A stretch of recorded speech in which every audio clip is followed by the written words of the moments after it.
नमस्कार दोस्तों, मैं रंजना गुप्ता आज राधा अष्टमी के उपलक्ष्य में राधा जन्म सोहर प्रस्तुत कर रही हूँ।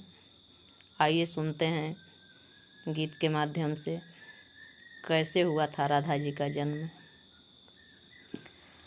ब्रह्म मुहूर्त बिनु सहरा के मधुर पवन डोले, मधुर पवन डोले हो। सखिया वृषभान पहुँचे जमुना तीरमा, स्नान करे कारण हो। ब्रह्म मुहूर्त बिनु सहरा के मधुर पवन डोले, मधुर पवन डोले हो। सखिया वृषभानु पहुँचे जमुना तीरमा, स्नान करे कारण हो। वृषभानु पहुँचे जमुना तीरमा, स्नान करे कारण, पूजन ध्यान कारण हो। सखिया जब पहुँचे जमुना के तट, तब गजब नजारा देखे हो। जब वृषभानु जमुना तट पहुँचे, गजब नजारा देखे, गजब नजारा देखे हो। सखिया दिव्य कमल जमुना बीच खिले, नयना नटी केला हो। सखिया दिव्य कमल जमुना बीच खिले, नयना नटी केला हो।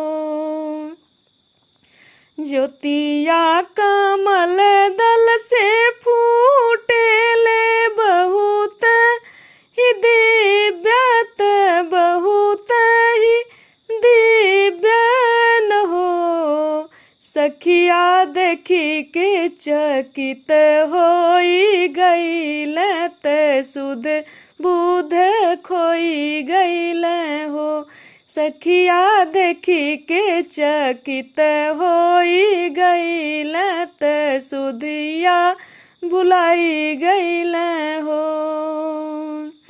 देखी के चकित होई गईल, त सुध बुध खोई गईल, सुधिया भुलाई गईल हो। सखिया ले के कमल घरे अइल, त प्रेम से बिहवल हो। सखिया ले के कमल घर अइल, त प्रेम से बिहवल हो।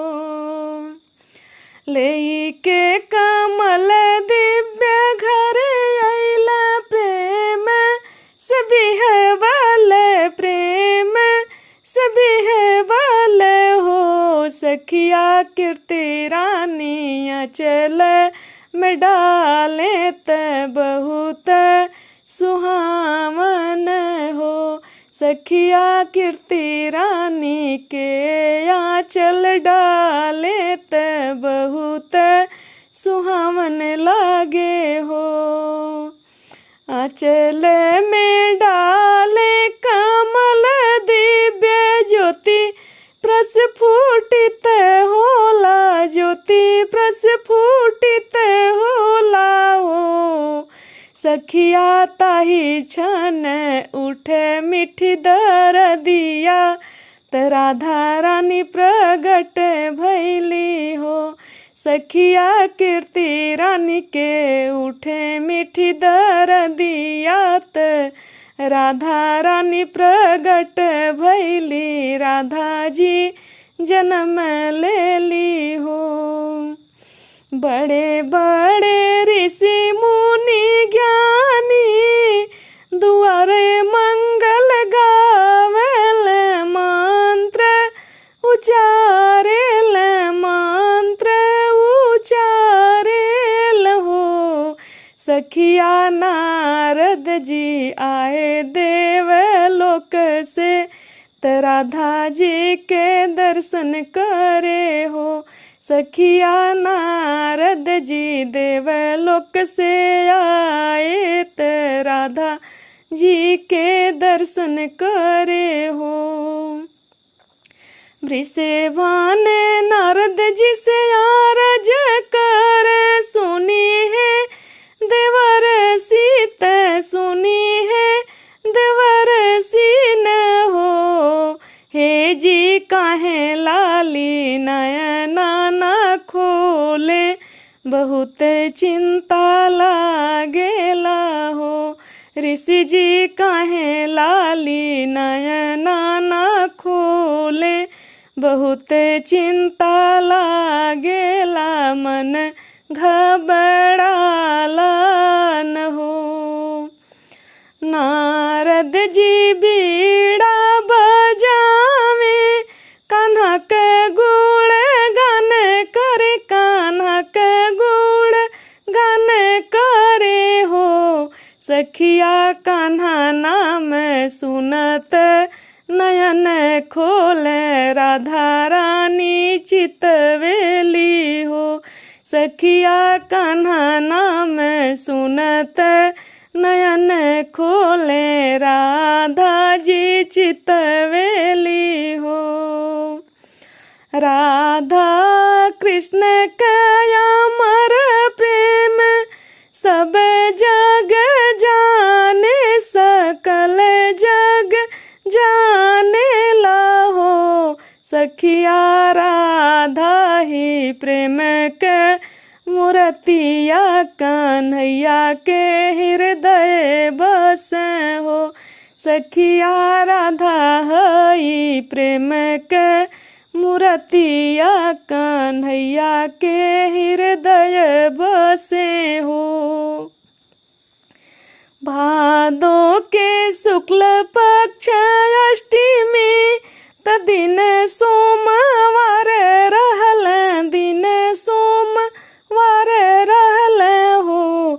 सखिया प्रात समय भोर हरिया, श्री राधा जी के आमन हो।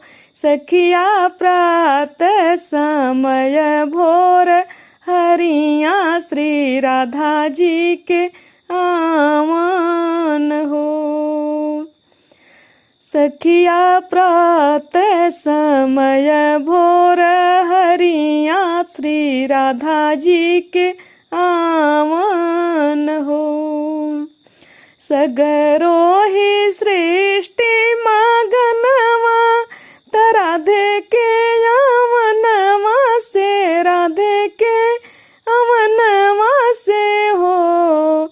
सखिया खेलेली कीर्ति रानी के गोद, वृख भानु जी के आंगन हो। सखिया खेले रानी कीर्ति के गोद, वृषभान जी के आंगनवान हो। सखिया खेले रानी कीर्ति के गोद, वृषभानु जी के आंगन हो। ब्रह्म मुहूर्त बीनु सहरा के, मधुर पवन डोले, मधुर पवन डोले हो। सखिया वृषभान पहुँचे जमुना तीरवा, स्नान के करनवा, स्नान के करनवान हो। धन्यवाद दोस्तों। अगर ये गीत आप लोगों को पसंद आए तो कृपया लाइक और कमेंट कीजिएगा, गीत को शेयर कीजिएगा और प्लीज़ चैनल को सब्सक्राइब कीजिएगा। जय श्री राधे रानी, सबकी भला करें माँ।